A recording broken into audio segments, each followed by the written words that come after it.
যদি আপনার মনে হয় যে দেয়ালে পিঠ ঠেকে গেছে, কেউ কিছু করতে পারছে না আপনার জন্য, আপনি পরিপূর্ণ ইয়াকিনের সাথে, দৃঢ় বিশ্বাসের সাথে এই 4টা আমল নিয়মিত করবেন।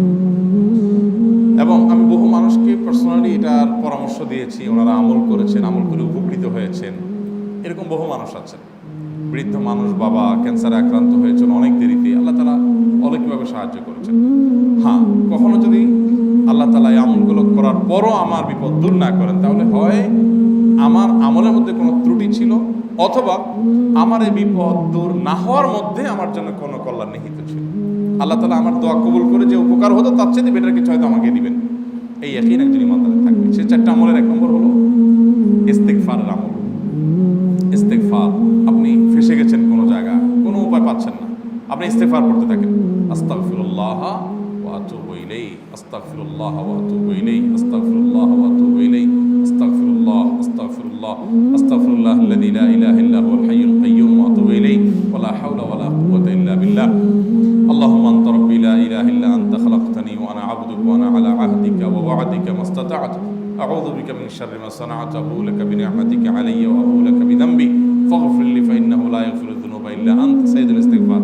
এভাবে যে কোনো ইস্তেগফার করতে থাকেন, আপনি বেশি বেশি করে আল্লাহর কাছে ইস্তেগফার, ক্ষমা প্রার্থনা করতে থাকেন, খুব বেশি।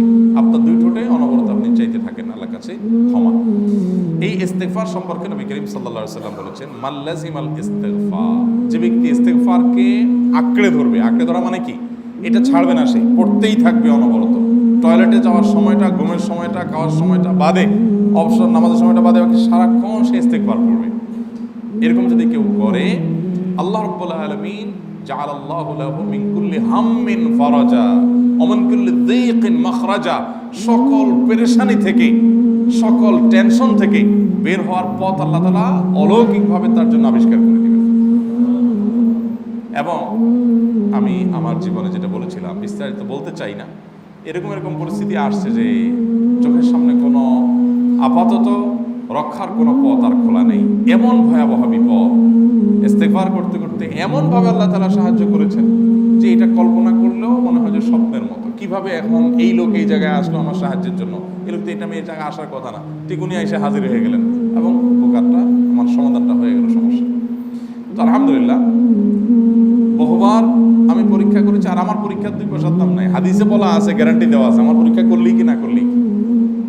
তাহলে একটা আমল হলো কি, ইস্তেগফার। সব সময়ের জন্য এটা কন্টিনিউয়াস করবেন, আর এমনিও অবসর সময় ইস্তেগফার করবেন। আরবদের মধ্যে সৌন্দর্য আছে, তারা বিভিন্ন ডাক্তারের ওয়েটিং রুমে বা বিভিন্ন জায়গায় মানুষ যেখানে অপেক্ষা করে পাবলিক প্লেসগুলোতে লিখে রাখে ইস্তেগফার করুন, আপনার হাইওয়েগুলোর পাশে লেখা থাকে ইস্তেগফার করুন। এবং তারা আসলে একটু পরপর দেখা যায় ইস্তেগফার করে। ভালো মন্দ গুণ সবার মধ্যে আছে, তাদের এই ভালো গুণটা আছে, ইস্তেগফার বেশি বেশি করা। আমরা ইস্তেগফার সচরাচর এইভাবে অনবরত অবসর সময় করার অভ্যাস অনেকের মধ্যেই নেই। আমরা এটা চালু করবো ইনশাআল্লাহ। বিশেষ করে যখন কোনো সমস্যা হবে তখন ইস্তেগফার চলতে থাকবে মুখে অনবরত। ধীরে ধীরে মহব্বতের সাথে নিজেকে, নিজের পাপ অপরাধগুলোর কথা স্মরণ করে আল্লাহর কাছে মাফ চাইতে থাকবে, পেরেশানি দূর হবে ইনশাআল্লাহ। 1 নাম্বার 2, দুরূদ। নবী করিম সাল্লাল্লাহু আলাইহি সাল্লামের প্রতি দুরূদ পাঠ করা, এটা যদি আপনি নিয়মিত করতে থাকেন মহব্বতের সাথে, আল্লাহুম্মা সাল্লি আলা মুহাম্মদ ওয়া আলা আলি মুহাম্মদ কামা সাল্লাইতা আলা ইব্রাহিম ওয়া আলা আলি ইব্রাহিম ইন্নাকা হামিদুম মাজিদ, আল্লাহুম্মা বারিক আলা মুহাম্মদ ওয়া আলা আলি মুহাম্মদ কামা বারাকতা আলা ইব্রাহিম ওয়া আলা আলি ইব্রাহিম ইন্নাকা হামিদুম মাজিদ। আপনি একবার ছোট দুরূদ যদি পড়েন, সাল্লাল্লাহু আলাইহি ওয়াসাল্লাম, সাল্লাল্লাহু আলাইহি ওয়াসাল্লাম, আল্লাহুম্মা সাল্লি আলা মুহাম্মদ ওয়া আলা আলি মুহাম্মদ, শুধু এইটুকু পড়েন। জাযাল্লাহু আন্না মুহাম্মাদাম মা হুয়া আহলু, শুধু এইটুকু পড়েন। আপনি এভাবে যেই কোনো দুরূদ নবী করিম সাল্লাল্লাহু আলাইহি ওয়াসাল্লামের প্রতি যদি পড়েন এবং পড়তে থাকেন অনবরত, ইস্তেগফারের পাশাপাশি দুরূদের ক্ষেত্রে নবী করিম সাল্লাল্লাহু আলাইহি ওয়াসাল্লাম বলেছেন যে এইটা তোমার জন্য যথেষ্ট হয়ে যাবে। তুমি যদি আল্লাহর কাছে আর কোনো দোয়া করতে না পারো, শুধু দুরূদটা পড়ো, তোমার সব পেয়ে যাবে, কিচ্ছু লাগবে না। এক সাহাবী বলছেন, রাসূলুল্লাহ, আমার দোয়ার মধ্যে দুরূদ কত পার্সেন্ট রাখবো? আমি তো আমার অনেক কিছু আল্লাহর কাছে চাইবো, দুরূদ মানে তো নবীজির জন্য দোয়া, মানে আমার জন্য তো আমি দোয়া করবো, আপনার জন্য দোয়া কত পার্সেন্ট করবো?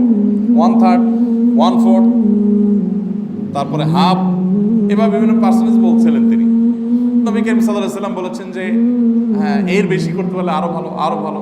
তো ভদ্রলোক এর বেশি, ওই সাহাবী রাদিয়াল্লাহু তাআলা আনহু, তিনি এর বেশি বাড়াতে একটা পর্যায়ে বলছেন যে আমি সব দোয়া আপনার জন্য করি। নবী করিম সাল্লাল্লাহু আলাইহি ওয়াসাল্লাম বলেছেন, তাহলে তোমার আর কোনো দোয়াই করতে হবে না, এর মধ্যে সব দোয়া চলে আসবে। কারণ আপনি যদি বলেন আল্লাহ আপনার নবীর প্রতি আপনি রহমত নাজিল করেন, আপনার নবীর প্রতি আপনি শান্তি নাজিল করেন, আপনি যেটা দোয়া করেন, তো আল্লাহকে আল্লাহর নবীর প্রতি আপনি রহমত নাজিল করতে বললে আল্লাহ তাআলা আপনার প্রতি রহমত নাজিল করবেন কি করবেন না?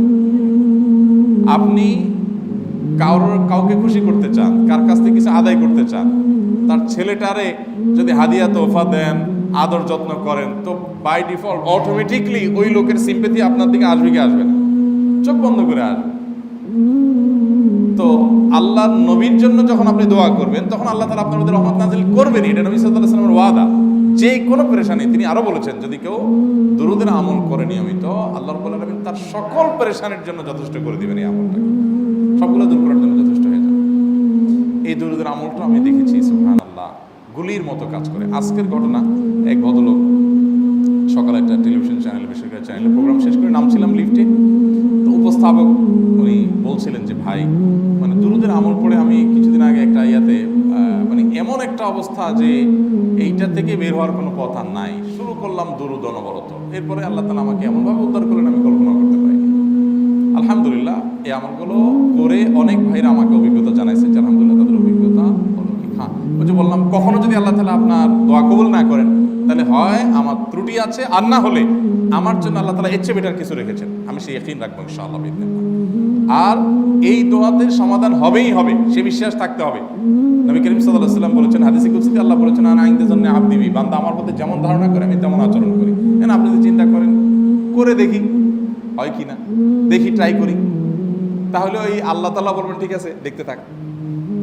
আপনি যদি ইয়াকিন করেন যে না নবী করিম সাল্লাল্লাহু আলাইহি ওয়াসাল্লাম যে বলেছেন অতএব সেটা হবেই, আর আল্লাহ রাব্বুল আলামিনের কাছে আমি ওইভাবেই চাবো যে আল্লাহ দিবেনই, আমি নিয়েই ছাড়বো, ইনশাআল্লাহ গুলি মিস হতে পারে, আপনার দোয়া মিস হবে না।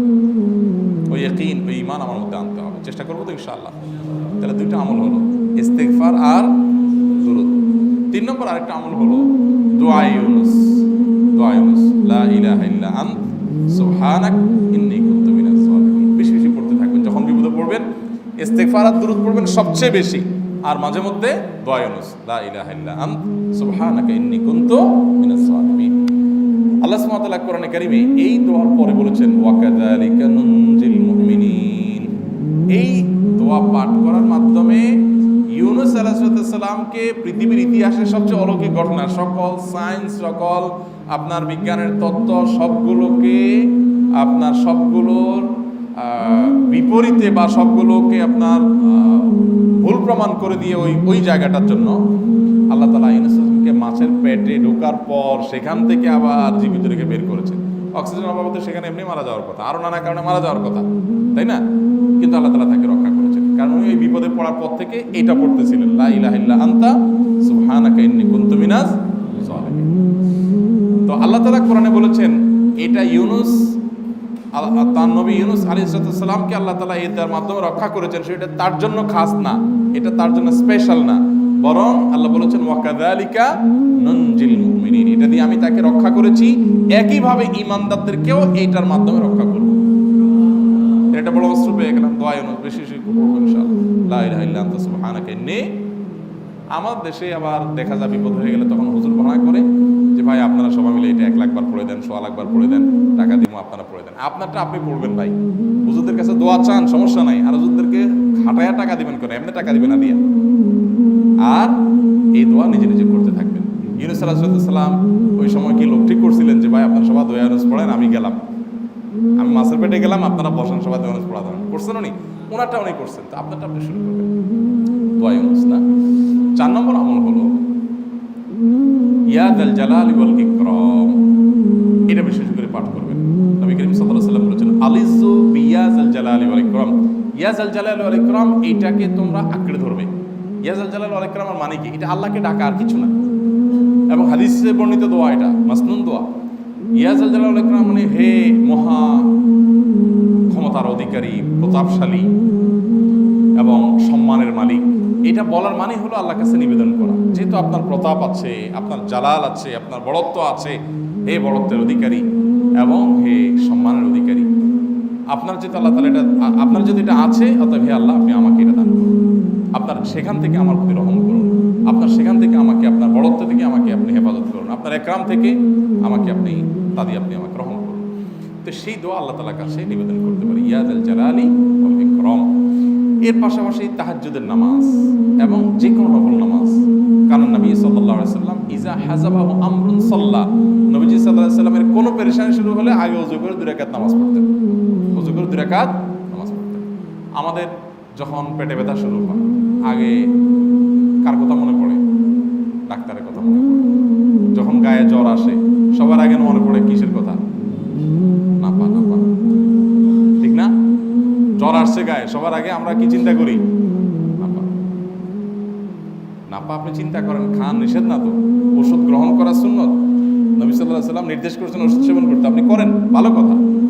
কিন্তু ইমানদার সব কিছুর আগে ব্যথা আসছে, তাহলে ব্যথার জন্য একটা ওষুধ দোয়া শিখেছেন, দোয়াটা আগে করবে, পাশাপাশি ওইটা করবে। এলো ইমানদারের কাজ। আমরা আজকাল ইমান থেকে অনেক দূরে সরে গেছি। আল্লাহ আমাদের সেই ইয়াকিন দান করুন। তাহাজ্জুদের সময় দোয়া অনেক বেশি দোয়া করবেন। তাহলে 4টা আমল ইনশাআল্লাহ আপনাকে এই ভয়াবহ বিপদ থেকে উদ্ধার করার জন্য সাহায্য করবে ইনশাআল্লাহ। সেই ইয়াকিন নিয়ে করবেন। সেই সাথে as-সাদাকা তারদুল বালা, দান সাদাকা করা, অন্যান্য যে আমলগুলো আছে টুকটাক সেগুলোর সাথে সাথে চালানো। বাকি এই 4টাকে বেসিক্যালি একটু